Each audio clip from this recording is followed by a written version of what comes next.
Halo semuanya, selamat datang di podcast Ngobrol Santai Dasar-Dasar Komunikasi.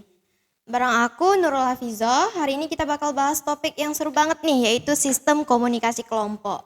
Udah ada bareng aku teman sekaligus narasumber, keren. Naipa? Halo teman-teman.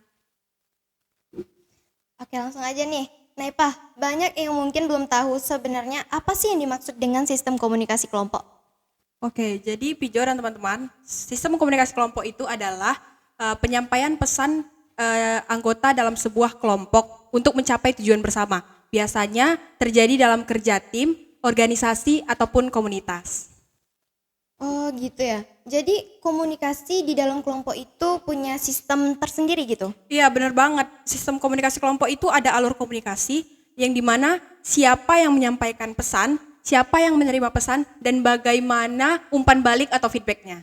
Gitu. Oh, menarik banget ya. Ya. Nah, dalam sistem komunikasi kelompok pasti punya peran-peran penting ya. Nah, bisa nggak Nepa jelaskan atau sebutkan lah gitu.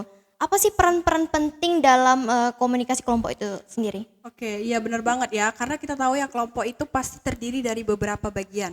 Nah, yang kita tahu kelompok itu pasti terdiri dari yang namanya pemimpin ataupun leader dan sisanya adalah anggota-anggota. Nah, pemimpin atau leader itu sendiri itu berperan sebagai memiliki peran untuk mengarahkan ataupun mengkoordinir anggota-anggotanya.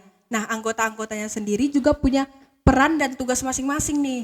Ada yang sebagai bertugas untuk menganalisis, ada yang dianalisis masalah, solusi ataupun rencana ke depannya. Ada juga anggota yang berperan sebagai pengamat dan ada juga anggota yang berperan untuk memberikan ide ataupun inovasi gitu.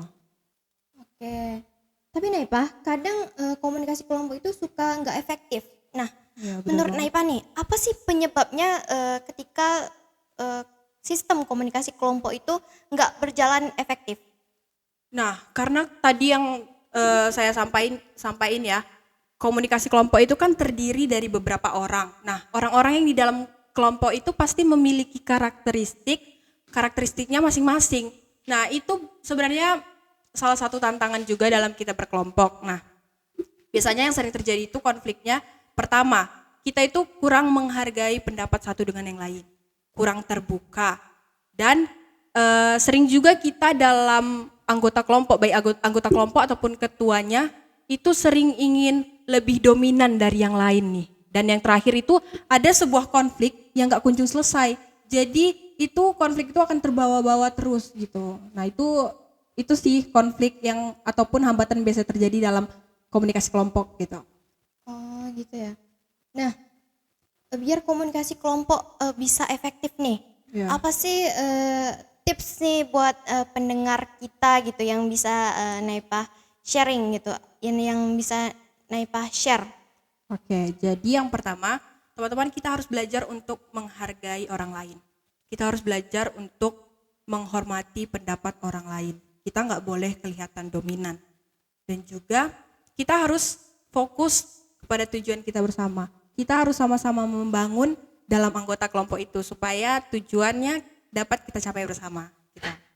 Wah, setuju banget. Jadi intinya komunikasi kelompok itu bukan cuma soal bicara, tapi juga soal kerjasama dan saling memahami. Iya benar banget nih, karena teman-teman komunikasi yang baik itu dapat membantu kita untuk mencapai tujuan dan kita lebih produktif lagi. Gitu.